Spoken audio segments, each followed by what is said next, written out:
man Birame Souleye su ma déggee ngay wax man xam naa ne ku soxor wax na ndax gis nga lu nekk ci biir rek mooy xeeñ ci kubéer gi. Fadam yow lu tax maanaam yow dof nga wéeroo sa bopp bu ngand bi di mel ni les 4 points cardinaux yow say tun ngand na ñuul nga ñaaw nga ne Birame Souleye ngay xas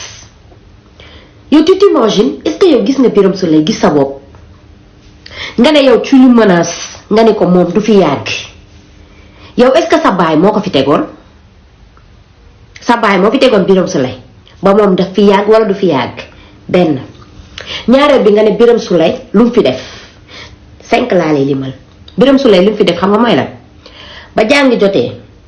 dem na jàngi xam luy yoon xam nu muy waxee ak lu mu warul wax ñaar xeex na ba doon meeru Thiès ñett xeex na ba am poste bu baax biir Pastef ñeent nekk na fi député assemblée nationale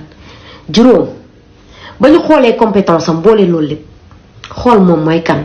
xool ki mu doon xool li ko réewam jaral ñu fal ko ministre pétrole ak gaz waaw loolu la fi def te nag dina prouver incha allahu rabbi def leneen pour yow waxkat bi yow fenkat bi yow nga ub sa bii waaw kay beneen bi mooy Fadam yow loo fi def 3 combat benn défaite benn machine nga xam ne làmb gi baaxul nga ne xaaral nga dem làmbi micro ya di ko xëccoog ñoom Bécaye Mbaye ak consort yéen kay bu leen ñu tuddee parce que xamulu tax yéen ba muy metti kenn gisul leen yéen mbër yi yéen a doon recruter nervi yi Eumeu Sène gis naa ko ci nervi ya maa ko gis Pikine ba manifestation Pikine ba mu amee woon mu yor yatam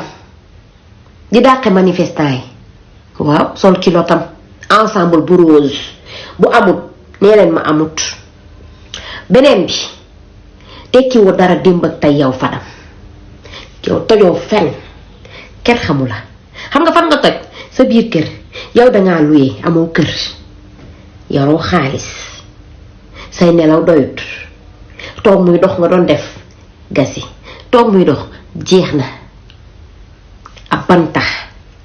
finish amatut takkal sa tubay ji dem liggéey bu dee mënoo koo takk ñu jox la sër nga wodd dem liggéey la mooy sa problème ba nga toog di menacer ba pare en plus danga doon menacer ministre yow xam nga li ci menace jàngoo moo tax xamoo li ci menace Birame Souleye président Ousmane Sonko président Diomaye ñoo ko xool segg ko ba mu baax ñu teg ko fi ci réew mi yow sa baay tegu ko fi ba di ko wàccee yow it tegoo ko fi ba di ko fi wàccee nga naan ko laajal ñi fi nekkoon di wax naan ay làmb ji nii làmb ji naa xoolal Birame Souleye day wax ba mu neex ko mënaloo ko ñaari salaamaaleykum yow boo fekkoon xam nga dara nga dem wutali sa bopp sëriñ ndax yow làmb gi dañ la doon daan rek ngay daanu rek nga demoon wuti sëriñ kat a gën ci yow pour am alal wala pour di daan ci làmb ji waaye déjà yow carrière bu gàtt nga am foo ko wékkoon ci toog muy dox wala kat taal sa live bii di invité ay nit ñu lay may ay fleur ñun ñii yàgg nañ di nekk sa live di seetaan kat kon nag régleel sa fecc man nag duma la saaga parce que on m'a bien éduqué ñeneen ñi nag dañ leen éduqué bu baax de mais dañoo mer moo tax ñu lay saaga te gis nga patriote du bàyyi mosoo gis ko ànd ak Seydina Ousmane Sonko di raf amul